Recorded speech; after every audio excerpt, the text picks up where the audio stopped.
बोले गजानंद गणपति महाराज की जय। मुक्तिबोध परिवार में आप सभी का स्वागत है। आज का हमारा विषय है कि राखी जो आ रही है वो 11 अगस्त की है या 12 अगस्त की है। शंका के लिए दो विषय हैं, एक पूर्णिमा तिथि का समय, दूसरा भद्रा का समय। प्राय जनमानस में कि भद्रा में राखी नहीं बांधी जाती और सही बात है। और पूर्णिमा तिथि का भी उदयाती का विषय है कि उदयाती तिथि 12 को है। इन दोनों शंकाओं का समाधान हम कथा के माध्यम से करेंगे। इसमें प्रमुख जो विषय है वो भद्रा माता का है। तो भद्रा की उत्पत्ति के बारे में हम समझें कि देवासुर संग्राम में इंद्र देवता पराजित हो गए थे और हमेशा भगवान शिव से प्रार्थना करते। तो भगवान भोलेनाथ की प्रेरणा से भद्रा देवी का प्रागट्य सूर्य देव की पुत्री के रूप में हुआ। सूर्य देव की पुत्री है भद्रा, शनि देव की बहन है और कर्णों में ये विष्टि हैं। अंकुश लगाने के लिए, नकारात्मक चीज़ों पे अंकुश लगाने के लिए माता भद्रा का प्रागट्य हुआ।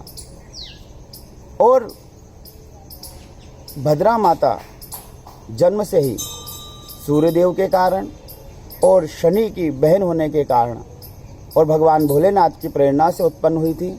इसलिए उग्र स्वभाव की, कठोर थी, जिसमें कई प्रकार की आचरणशीलता, जो क्रूरता थी वह थी, अधिक थी। सूर्यदेव को बड़ी चिंता थी अपनी पुत्री की भद्रा की। विवाह का प्रस्ताव जब कहीं रखते तो वह विवाह का प्रस्ताव सब ठुकरा देते कि जो कन्या उग्र स्वभाव की है उससे कौन विवाह करेगा, ये शांत स्वभाव की नहीं है, थोड़ी ये झगड़ालू प्रवृत्ति की है, इसका स्वभाव कठोर है, यह बातों करने में उद्दंड है।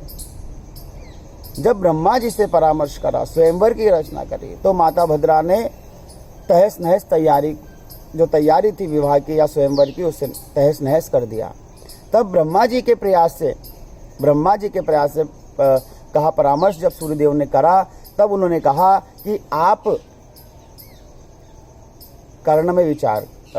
कर्ण में निवास करें, अर्थात आप जो तिथि पंचांग के जो 5 अंग होते हैं उसमें ज्योतिष गणनाओं में भद्रा माता को स्थान दिया और जो विष्टिकर्ण होता है उसमें माता भद्रा का प्रमुख स्थान है।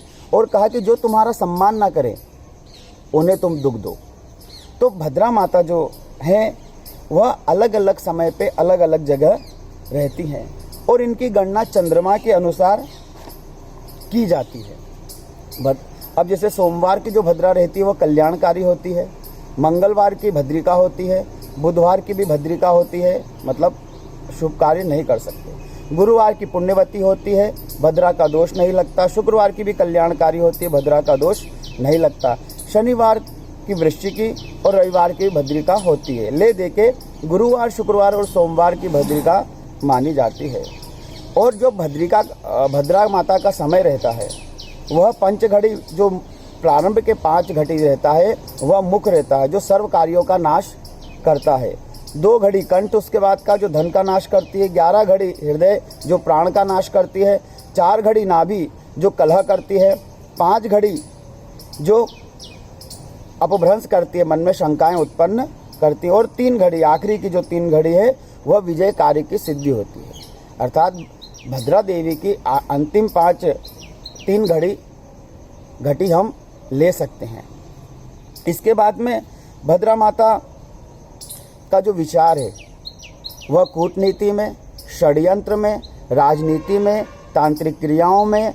और जब मल्ल युद्ध होता है, 2 व्यक्ति लड़ते हैं, तो उस समय दिशाशूल और भद्रा को गणना की जाती है। और व्यक्ति यदि भद्रा और दिशाशूल का ध्यान रखे तो विजय हो जाता है। इसलिए भद्रा माता, अब इसमें एक बात ये आती है कि भद्रा जब रहती है तब शुभ कार्यों को नहीं किया जाता, मांगलिक कार्यों को नहीं किया जाता। अब उस दिन भद्रा भी है, तो देखिए भद्रा राशियों के अनुसार ब्रह्मा जी ने उन्हें स्थान भी दिया रहने का।